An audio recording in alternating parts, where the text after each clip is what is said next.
Olá, hoje nós vamos trabalhar um livro publicado agora, no final de 2025, pela editora Quirium.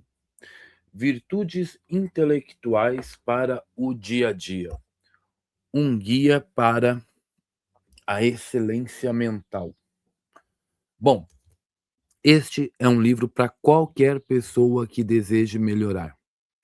Não é um livro restrito a acadêmicos, tá bom? E esta aula também não é exclusiva para psicanalistas, mas é muito útil para eles. Agora, aqui na IBP, o nosso recorte é claro, né? Nós vamos aplicar essas virtudes à formação do analista. Hã, Porque na clínica, gente, pensar bem não é luxo intelectual, faz parte da técnica. A qualidade da escuta depende da qualidade da mente. Se você não é psicanalista, continue comigo.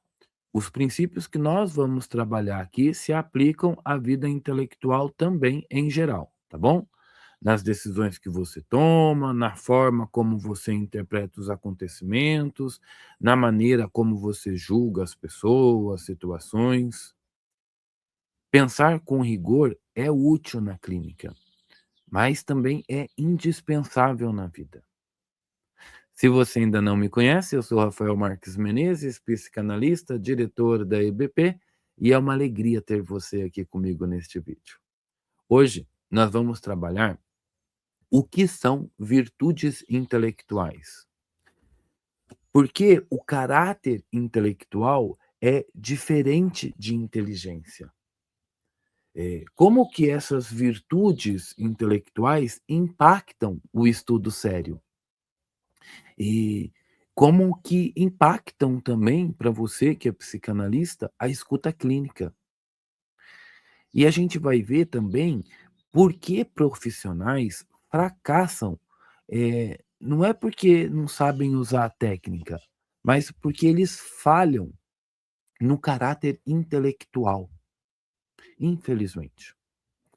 Nós vamos usar o livro que eu mostrei aqui, o do Natan, como base, tá bom? Mas a gente não vai fazer um resumo dele. Nós vamos tentar aplicar o que tem aqui no livro. A pergunta que vai orientar todo o nosso aulão vai ser: que tipo de mente estamos formando? Porque formar um psicanalista não é apenas transmitir teoria. Formar psicanalistas é formar um modo de pensar, é formar um caráter intelectual. E é exatamente isso que nós vamos começar a fazer agora. E aí, no nosso percurso hoje, a gente vai passar por 4 movimentos. Primeiro, vamos fundamentar, precisamos distinguir virtudes de faculdades e de habilidades. Porque muita gente confunde inteligência com caráter intelectual. É, eu também confundia, sabia? Mas não é a mesma coisa. Faculdade é uma capacidade natural. Memória, raciocínio lógico, percepção, isso é estrutural. Habilidade é treino, saber escrever bem, argumentar, organizar ideias. E isso é técnica. Virtude é outra coisa. Virtude é disposição estável, constante do caráter para usar bem as faculdades e as habilidades. Desculpa. Vamos lá. Você pode ter alta capacidade cognitiva e ainda assim ser intelectualmente vicioso. Isso é, pode ser brilhante e desonesto. Pode ser inteligente e preguiçoso. Você pode ser culto e também pode ser intelectualmente arrogante. Por isso, a gente precisa fundamentar bem essa distinção. Segundo movimento, a gente vai mapear vamos entender o modelo aristotélico do meio-termo aplicado ao intelecto. O Aristóteles dizia que a virtude é um ponto de equilíbrio entre dois vícios, um por excesso, outro por carência. E isso vale também para o pensamento. Vamos pegar um exemplo. Entre a credulidade ingênua e o ceticismo absoluto, existe a abertura crítica equilibrada. Entre a impulsividade intelectual e a lentidão paralisante, existe a prudência reflexiva. E nós vamos mapear esses extremos e entender onde está o ponto virtuoso. O terceiro movimento vai ser diagnosticar, identificar vícios intelectuais por carência e por excesso. O que é carência? Falta de rigor, preguiça intelectual, superficialidade, incapacidade de sustentar um argumento. E excesso, Rafael? Um hipercriticismo, um pedantismo, uma obsessão por um detalhe irrelevante, a vaidade intelectual. E isso não é abstrato, isso aparece na clínica de forma concreta, aparece na supervisão, aparece na forma como alguém, quando está estudando, está lá lendo Freud, Klein, isso aparece. E às vezes o problema não é desconhecimento teórico, é o vício intelectual. Quarto movimento para a gente aplicar: trazer isso para a escuta psicanalítica, a supervisão clínica, para o estudo sério. Como sustentar a escuta sem antecipar sentido antes? Como não forçar interpretações? Como sustentar a dúvida sem cair no relativismo? Como estudar sem virar repetidor de citações? Tudo isso é virtude intelectual. Eu quero que você grave uma frase. Isso é a formação de um caráter intelectual. Porque um analista não é apenas alguém que conhece conceitos, é alguém que aprendeu a pensar com disciplina, com equilíbrio, com responsabilidade. E é isso que nós vamos trabalhar agora. Vamos para o próximo slide. Agora, nós precisamos entender o cenário. Como estruturar a mente numa época cheia de ruídos? Meu Deus do céu! Vivemos uma crise de confiança. Há informação em excesso e caráter em falta. Nunca tivemos tanto acesso a dados. Nunca tivemos tanta opinião circulando. Nunca tivemos tanta análise pronta. E ainda assim, a sensação da maioria é de desorientação. Por quê, Rafael? Porque conhecimento técnico, informação, não é suficiente para gerar credibilidade, para tornar-se um sábio. Saber muito não é o mesmo que pensar bem. Ter informação não é o mesmo que julgar com clareza, com retidão. Citar autores, então, né? Na internet está cheio. Isso não é o mesmo que compreender. O que sustenta a confiança não é apenas o conteúdo, é o caráter intelectual. Vamos trazer isso para a prática agora? No estudo, quantas pessoas acumulam livros, mas não desenvolvem disciplina mental? Na clínica, quantos profissionais dominam a teoria, mas interpretam de forma precipitada ou projetam as suas próprias convicções no paciente? Na na nossa vida, no dia a dia, quantos especialistas sabem muito, mas não demonstram honestidade intelectual? Este é o cenário. A virtude intelectual não é um luxo moral, é a condição funcional para apreender a realidade. Se a mente é precipitada, ela distorce. Se a mente for arrogante, ela não vai aprender nada. E se ela for preguiçosa, ela vai simplificar tudo. Se ela for medrosa, ela vai evitar tomar conclusões necessárias. Sem caráter intelectual, o intelecto se torna um instrumento de autoengano. E aqui está o ponto central desse slide. Sem caráter intelectual, nós nos tornamos apenas uma única voz na multidão. Não, né?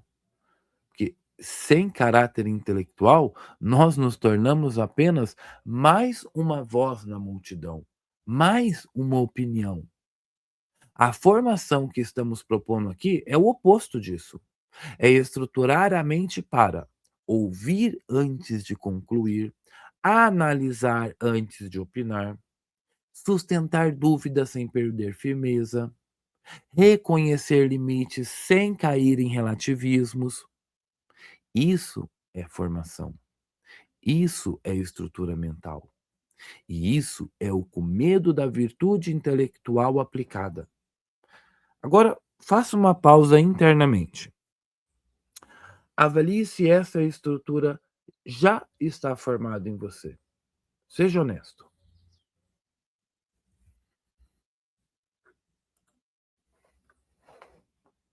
Agora que você pensou, nós vamos organizar três conceitos fundamentais: faculdades, habilidades e virtudes.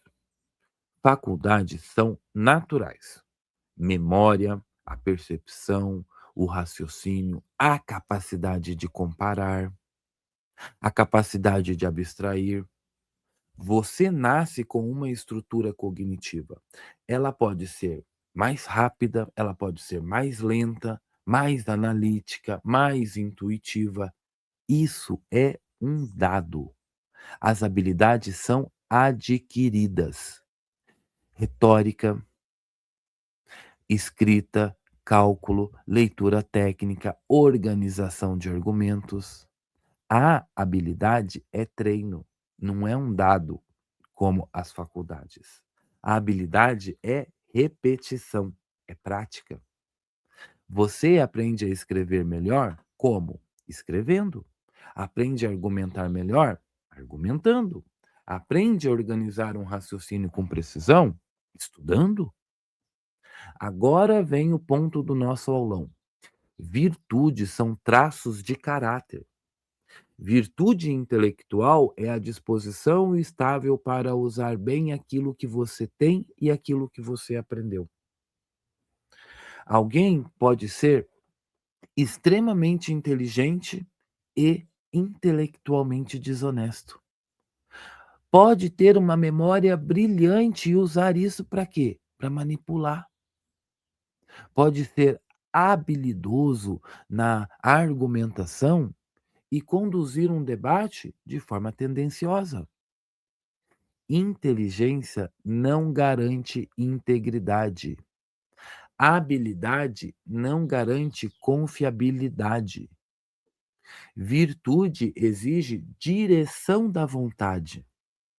Virtude envolve uma decisão interna, envolve um compromisso com a verdade, envolve disciplina no uso do próprio intelecto. A virtude orienta o uso das faculdades e das habilidades para o bem epistêmico. Tá, e o que que é bem epistêmico? É a busca pela verdade, é tentar evitar o erro, é julgar com retidão, respeitar os fatos. Agora, traga isso aqui para o nosso dia a dia. No estudo, você usa a sua memória para compreender ou apenas para repetir? Na leitura, você busca entender o que o autor quis dizer ou você quer só confirmar o que você já pensa? E num bate-papo, numa discussão, você quer esclarecer, chegar à verdade ou você quer apenas vencer? Na clínica, se você é psicanalista, pense: você escuta para interpretar o paciente ou para encaixá-lo numa teoria que você prefere, que você tem em mente? Aqui começa a diferença entre saber muito e ser confiável. Confiabilidade intelectual nasce do caráter, e caráter intelectual se forma por hábito. E é isso que nós estamos começando a construir aqui. Próximo. Agora nós entramos na estrutura interna da virtude intelectual. Virtude intelectual possui três dimensões integradas, como vocês estão vendo no slide. A primeira dimensão, cognitiva, pensar corretamente. O que que isso envolve? Clareza conceitual, coerência lógica, capacidade de distinguir argumentos consistentes de argumentos frágeis,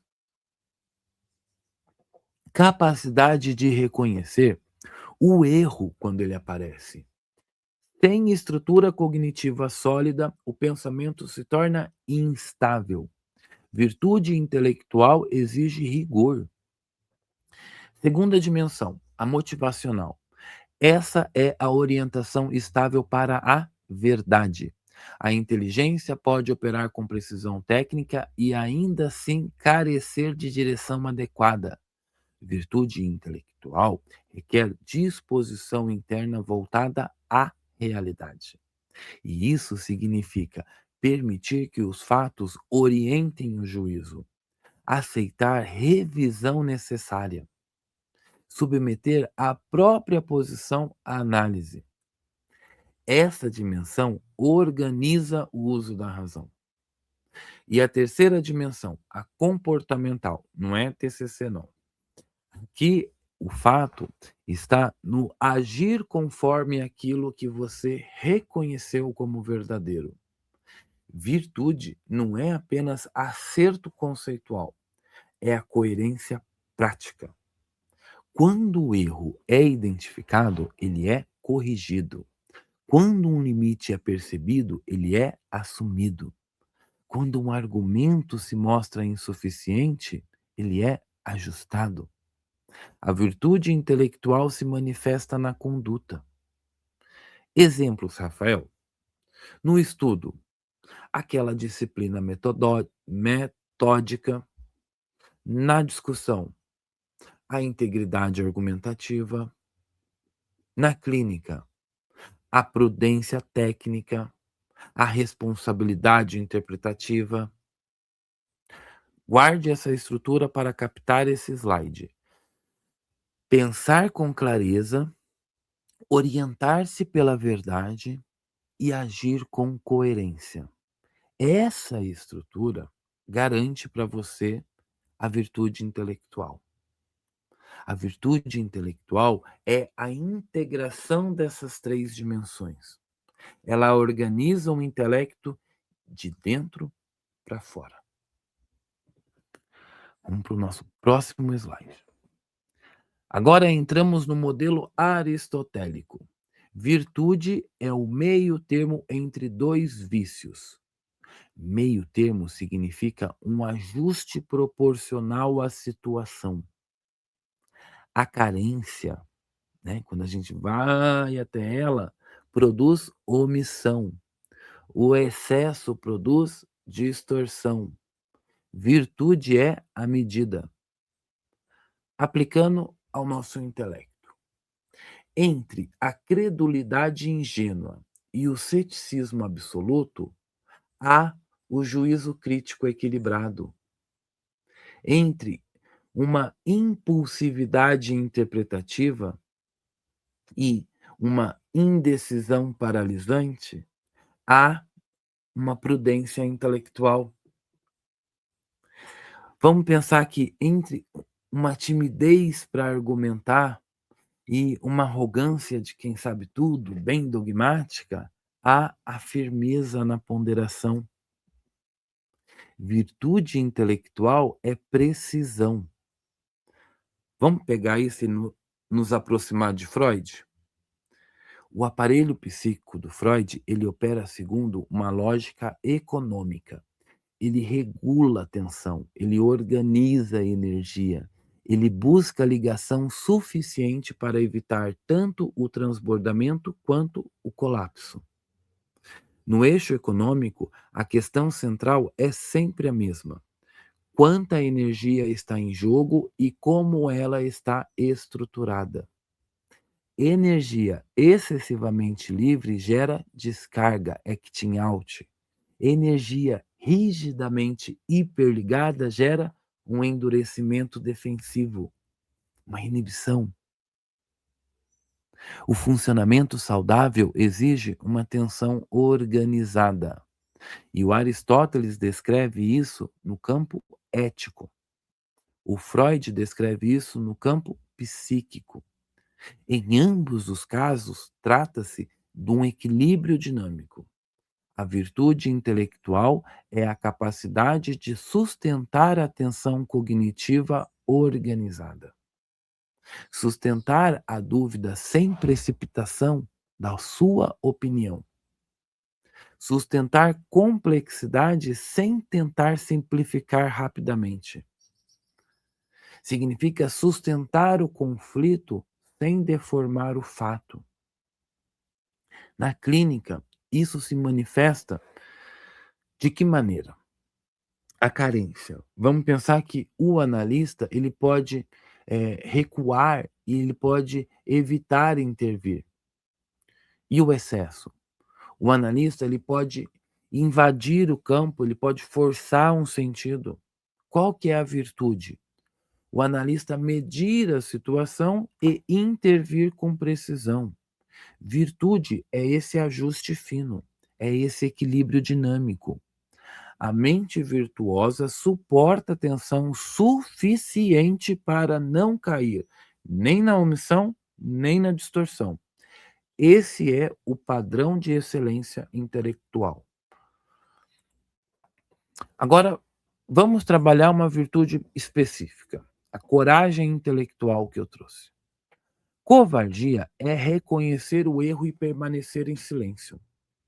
Você percebe uma distorção, identifica uma contradição, enxerga um movimento transferencial claro e se retrai por receio ou, né, por por receio de um conflito, por medo de uma desaprovação.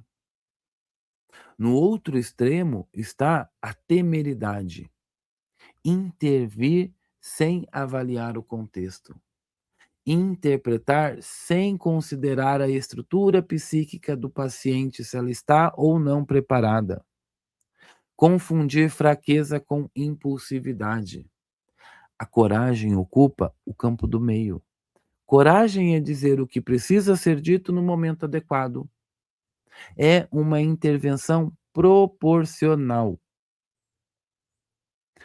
Agora, vamos trazer isso para a clínica de forma mais objetiva? Antes de interpretar, 3 critérios precisam estar alinhados. Primeiro, fundamento. A intervenção, ela nasce do material apresentado.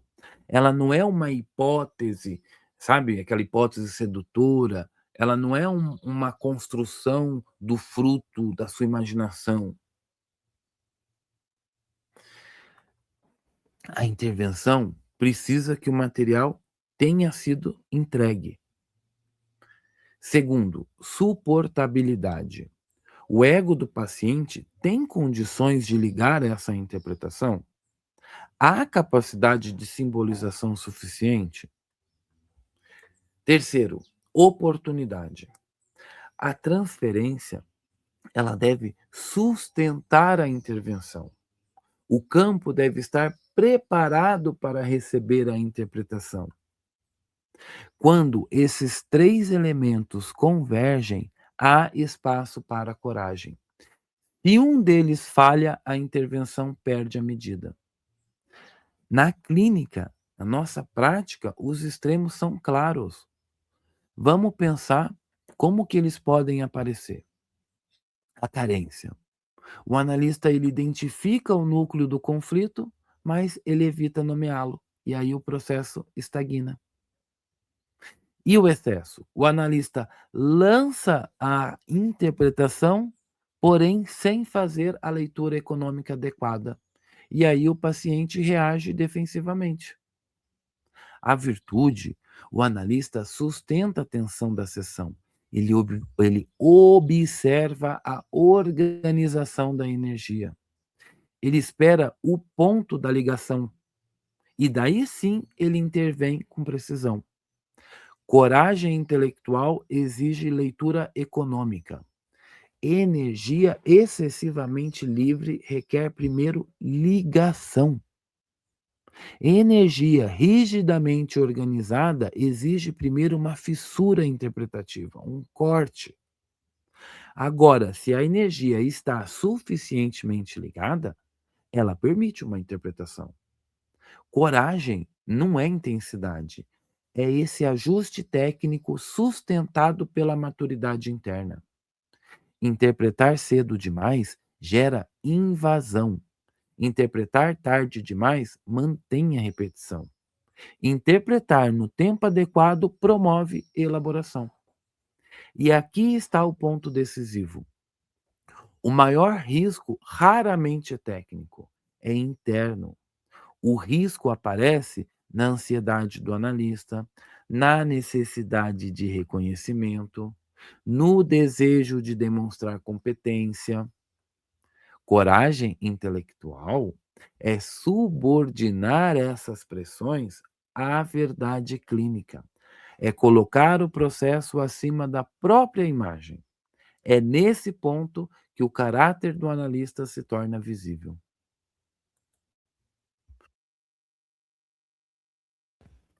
Agora trabalhamos outra virtude central, a abertura de espírito. Nossa, rapaz, vamos falar de espírito em psicanálise? Vamos.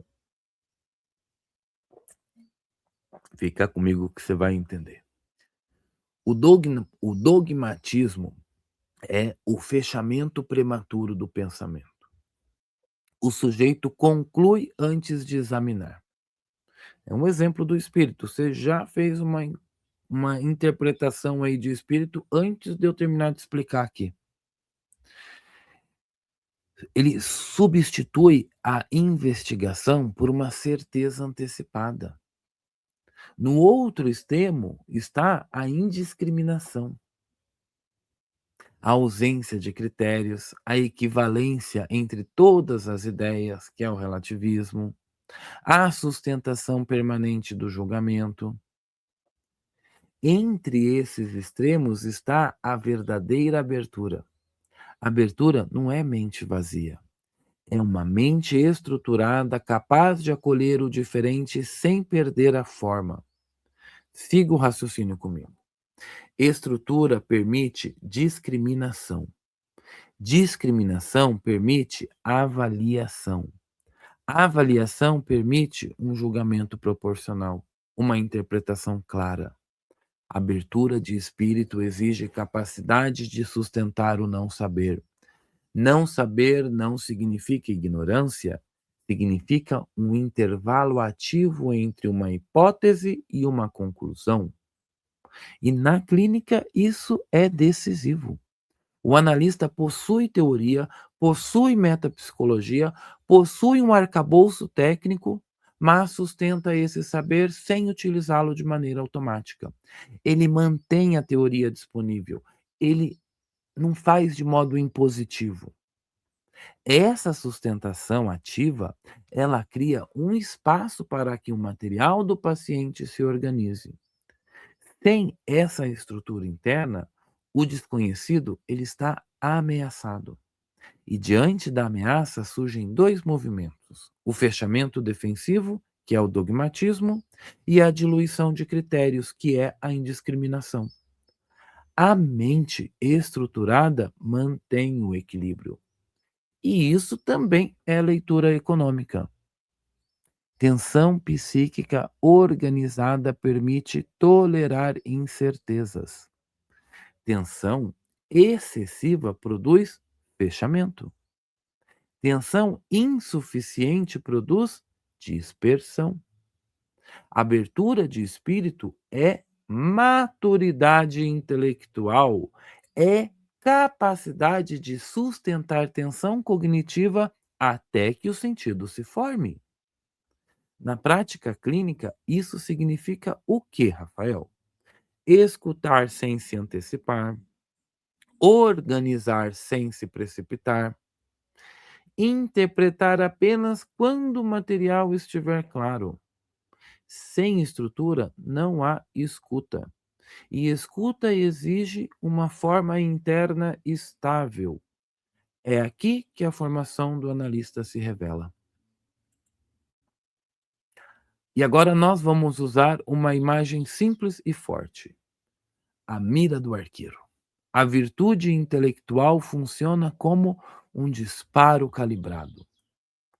Para avaliar se uma ação é virtuosa, quatro elementos precisam estar alinhados: objetos, meios, motivação e ocasião. Quando um deles sai do lugar, a flecha perde o alvo. Vamos falar desses elementos então? Objeto. O que está sendo mirado?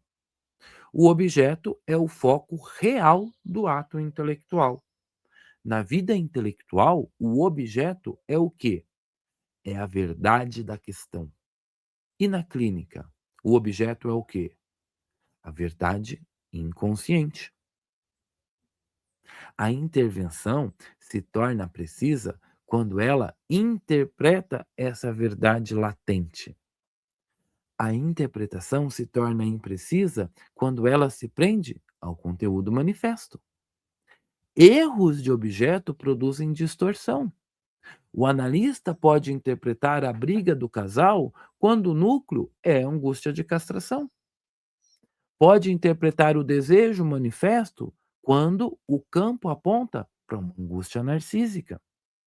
Pode interpretar o ódio manifesto quando o paciente está falando de uma angústia de aniquilamento. Virtude começa com mira correta. E os meios, Rafael? Como que essa ação é feita? Os meios são uma forma de conduzir o pensamento e a intervenção. Meios honestos preservam o método. Meios enviesados deformam o processo. E na vida intelectual, isso aparece com aquela seleção tendenciosa dos dados, dos argumentos, né? Aí você está indo para um vício.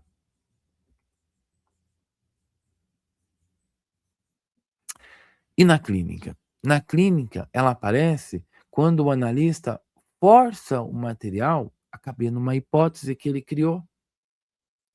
Integridade metodológica significa construir a interpretação a partir do discurso do paciente, respeitar a associação e o encadeamento lógico da sessão, evitar conduzir para confirmar a sua hipótese.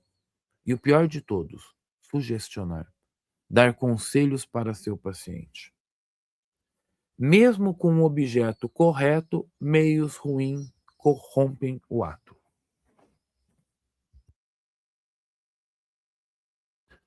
Vamos para a motivação agora.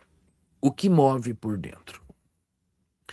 Motivação é um motivo para a ação. É a disposição interna que orienta o ato. Ela define o sentido moral da ação intelectual. Na clínica, a intervenção pode ser tecnicamente correta e internamente desviada. A motivação virtuosa sustenta o compromisso com a verdade clínica e com o processo do paciente. A motivação viciosa, ela desloca o ato para a afirmação pessoal. E essa dimensão organiza o uso do saber. Vocês sabiam disso? E o último elemento, a ocasião. Quando a ação ocorre, o que é, é a ocasião, né? Quando a ação ocorre, como que os outros elementos estão estruturados? Porque a ocasião é exatamente esse momento. A ocasião é o timing. O momento adequado decide se uma intervenção ou uma interpretação ajuda ou produz mais defesas. Na psicanálise, o timing é um critério técnico, é um critério moral. Pasmem. A ocasião exige leitura econômica. Nível de energia na sessão é o que vai nos orientar nesse momento para uma intervenção. A gente vai precisar conseguir identificar o grau de ligação do afeto, a capacidade de simbolização do paciente. Com a ocasião adequada, a interpretação promove elaboração. Com a ocasião inadequada, a interpretação produz resistência, produz atuação.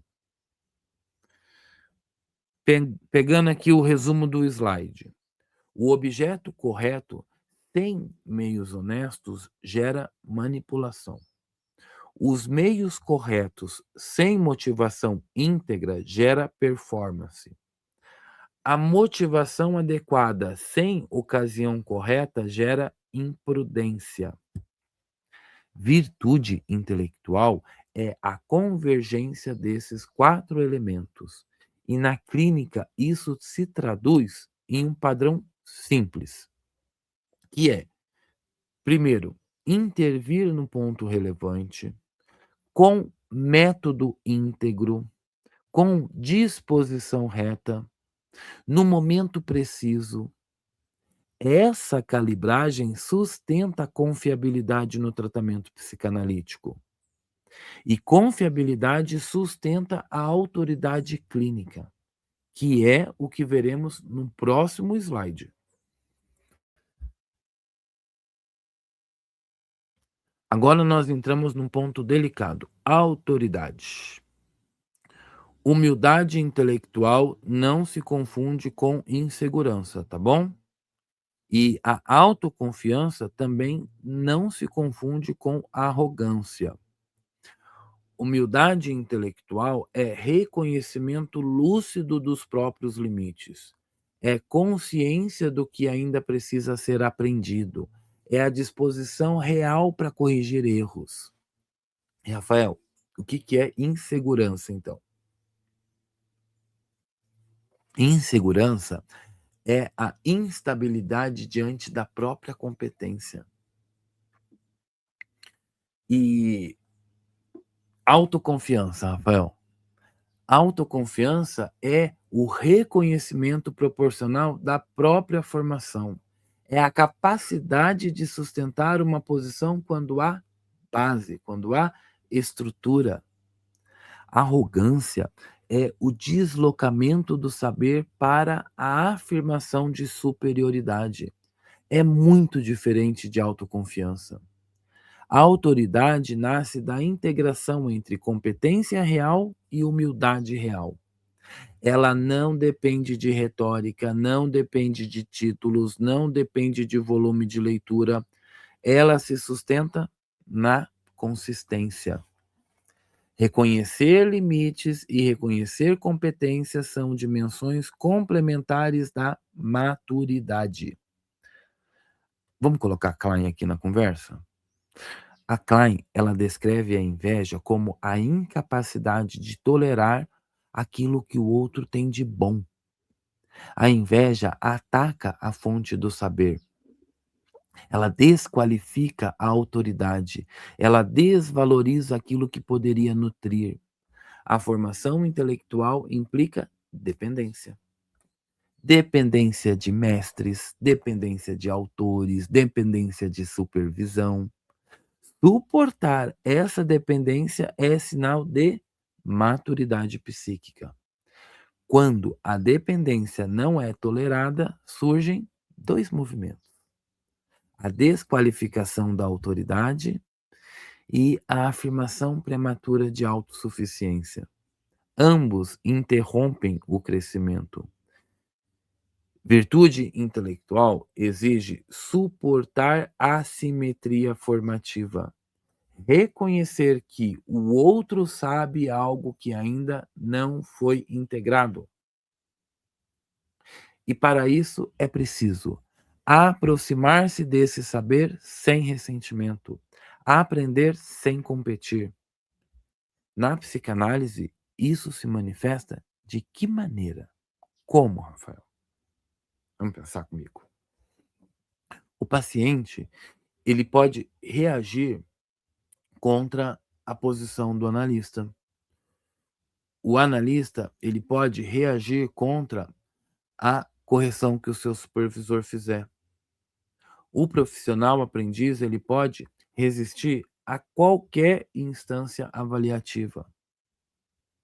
A autoridade virtuosa, ela não se impõe. Ela se estabelece pela estabilidade interna. Quanto mais sólido o caráter, menor a necessidade de demonstrar superioridade. Quanto mais estruturado o intelecto, menor a necessidade de disputa. A autoridade verdadeira é maturidade. Maturidade intelectual íntegra, firmeza, abertura. Reconhece limites sem enfraquecer a sua posição. Reconhece competência sem transformar saber em instrumento de poder. É nesse ponto que o caráter do analista se torna visível. Agora, vamos sair da teoria, vamos entrar no processo de formação.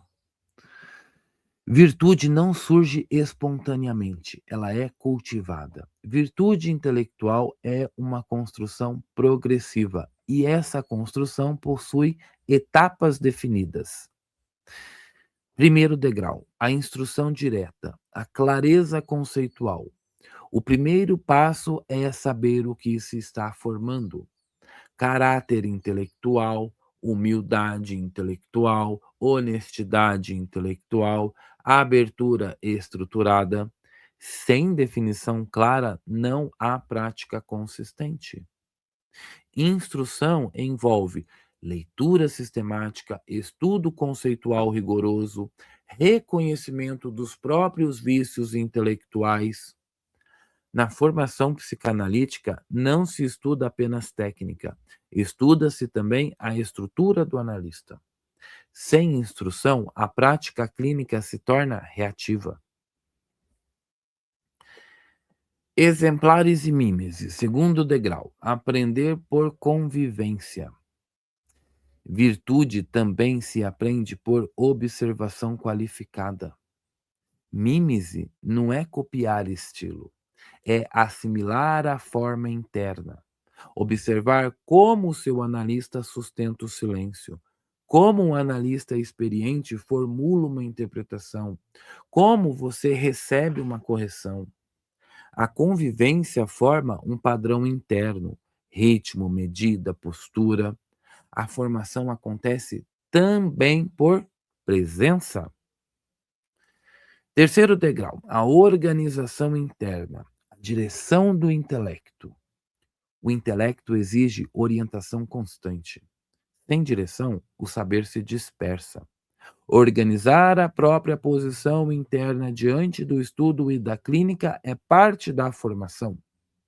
A consciência da própria postura ao intervir gera consistência. A virtude começa na intenção estruturada. Quarto degrau.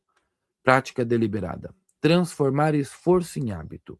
Virtude é o hábito estável, constante. Ela se consolida pela repetição. Escuta atenta repetida, sem intervenções. Revisão constante de seus argumentos. Correção sistemática dos seus erros. Treina-se especialmente o que é difícil. Sustentar a dúvida, conter os impulsos, rever as suas posições. Com o tempo, o esforço se torna uma disposição estável. E, por fim, a comunidade. O ambiente de exigência. A virtude não amadurece em um ambiente permissivo. Ela cresce onde há padrão.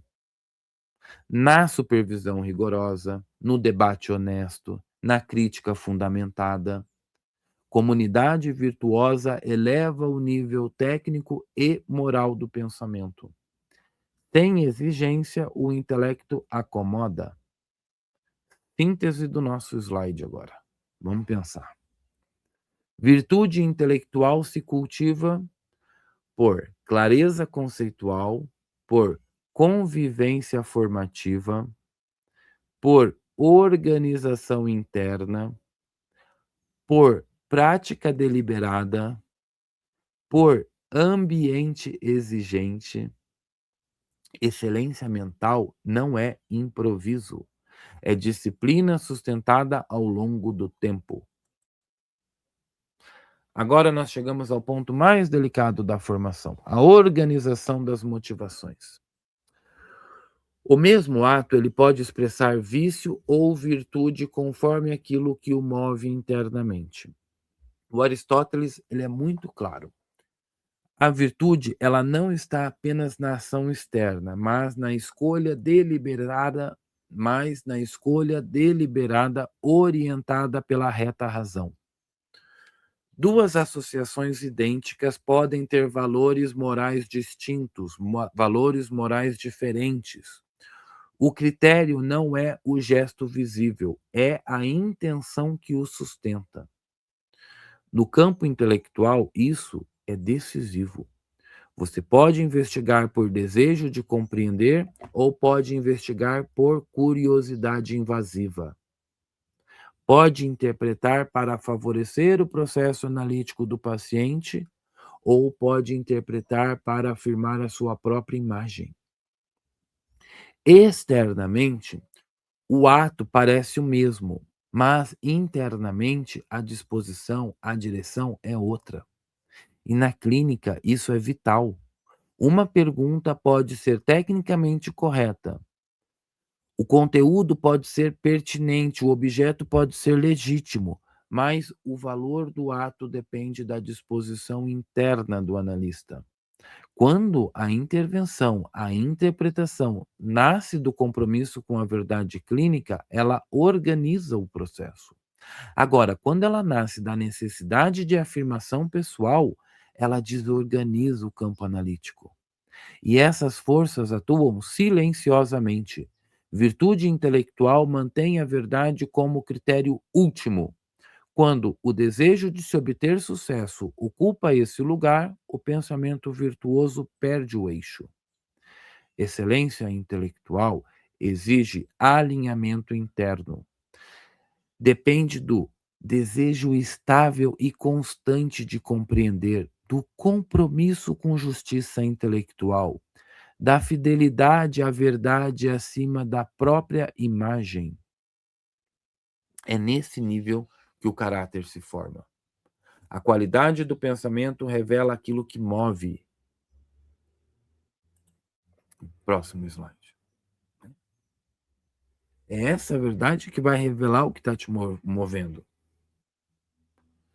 Agora nós vamos amarrar tudo na formação psicanalítica. Aqui a gente vai sair do plano geral e vamos entrar realmente na clínica, no nosso ofício, tá? Quem não é psicanalista, segura um momentinho aí, mas é interessante, é bom você saber, para você entender o nível de exigência intelectual de um psicanalista, né, que ele deveria ter. A formação psicanalítica é essa formação do caráter intelectual. Não é apenas acúmulo de estrutura, não é apenas acúmulo de teoria, leitura do Freud, da Klein, não é memorizar quais são os mecanismos de defesa atuante na fantasia inconsciente do paciente. É formar uma mente capaz de sustentar a clínica. E isso aparece de maneira concreta em 4 pontos que a gente está vendo aqui no slide. Na escuta, que é essa abertura estruturada, essa escuta psicanalítica, ela é um ato intelectual, é o pensamento em suspensão ativa. Abertura estruturada significa o quê? Suspender conclusões precipitadas, manter critérios internos firmes. O analista acolhe o material sem se fundir com ele, não moraliza o discurso manifesto do paciente, não impõe explicações prontas. Ele organiza o campo enquanto o sentido se forma. Clinicamente, ele sustenta a atenção até que o material amadureça. Isso é virtude intelectual aplicada à escuta. Na interpretação, nessa coragem calibrada. A interpretação, ela exige medida. A intervenção exige medida. A coragem calibrada significa intervir com base no material, no momento adequado, sem querer se exibir, sem se retrair. Excesso produz uma invasão ao campo analítico. A carência mantém a repetição do paciente. Interpretar no time adequado exige uma leitura econômica do campo e domínio interno. Muitas vezes o obstáculo não é técnico, ele é interno. E de que obstáculos você fala, Rafael? Dessa ansiedade de querer resolver, desse desejo de querer impressionar, nesse medo de errar. Coragem clínica é subordinar esses impulsos ao processo do paciente. Na supervisão, como que aparece a virtude intelectual? A humildade real. Supervisão é dependência formativa. Ela exige suportar assimetria e hierarquia. Humildade real significa levar o material autêntico, receber correção sem defensividade, reconhecer limites sem colapso, aprender com amor, sem rivalidade.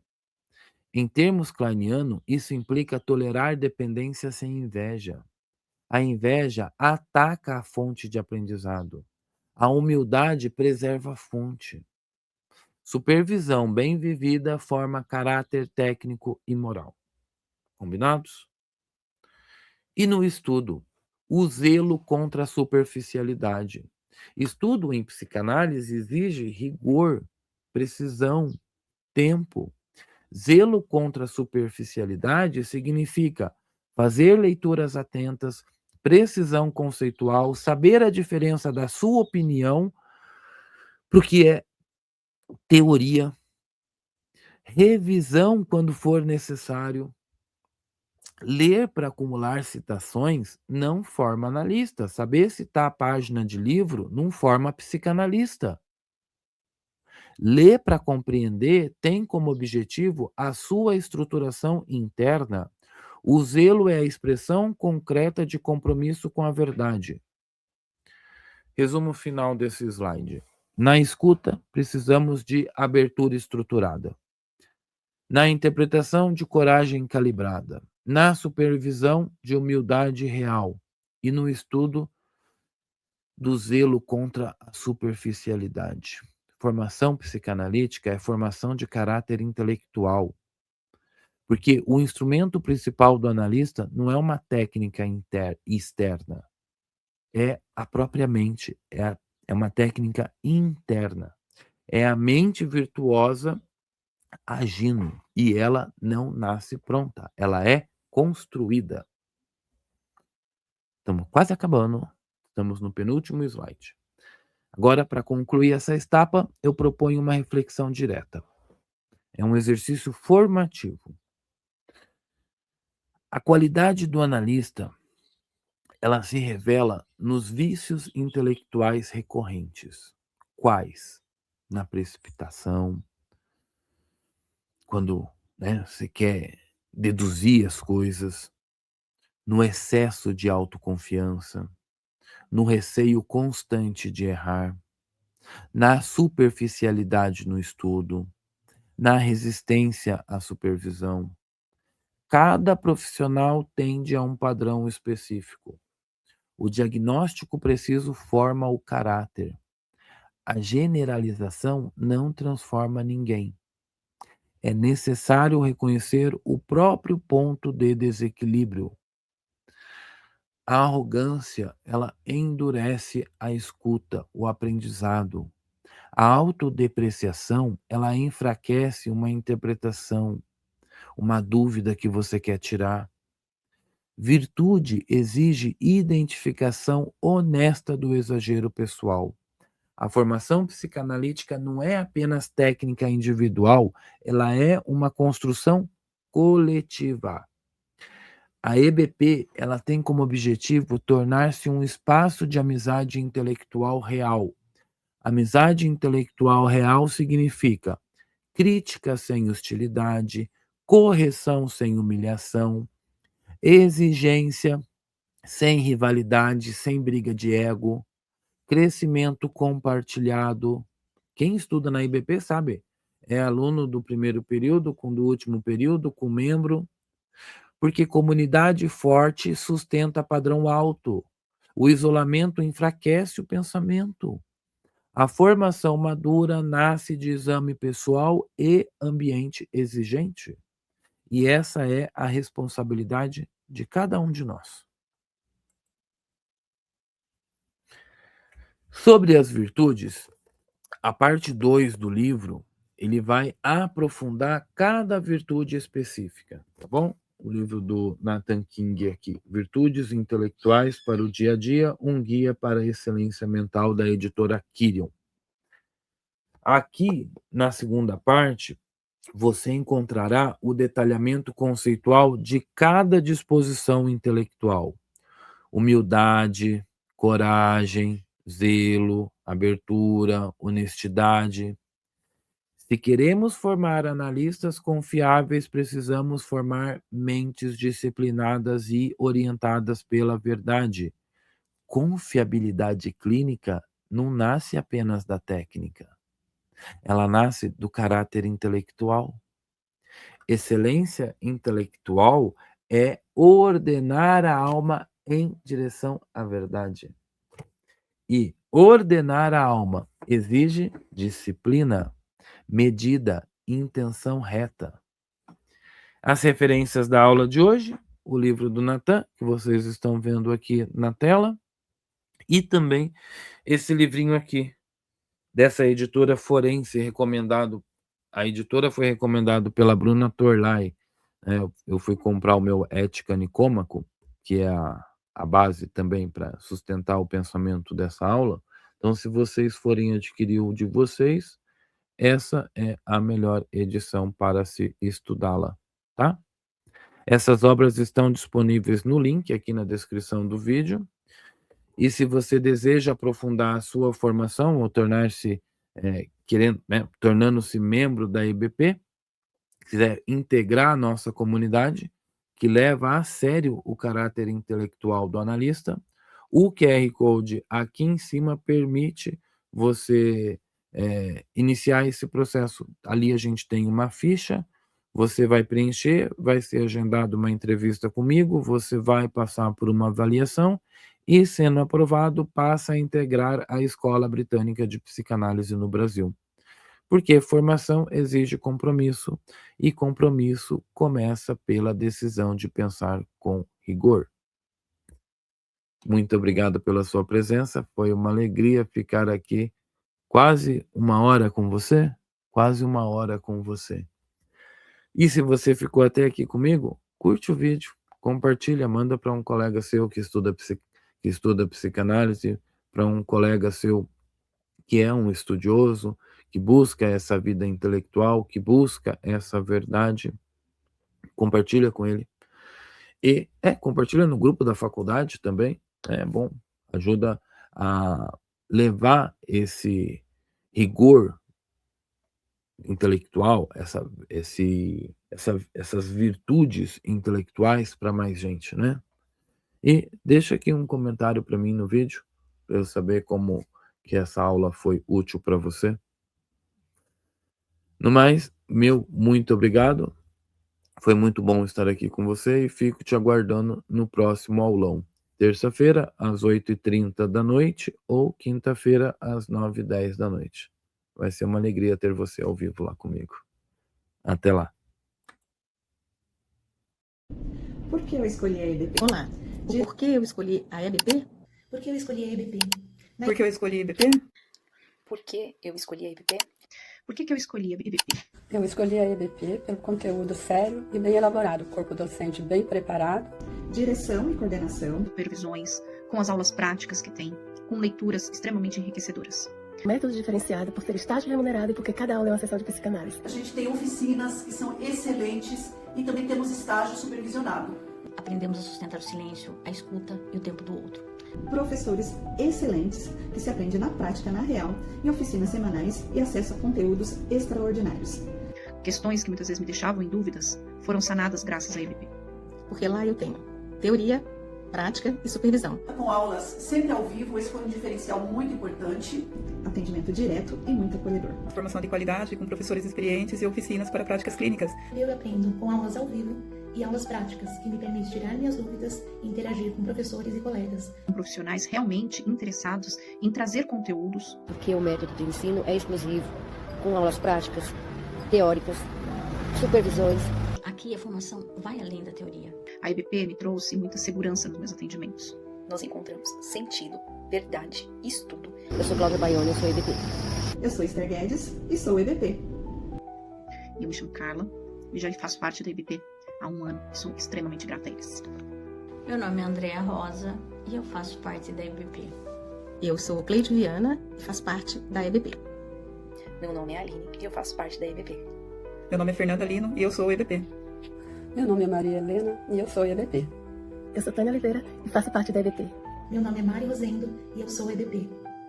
Meu nome é Sueli e eu sou uma aluna muito realizada da EBP. Venha conhecer.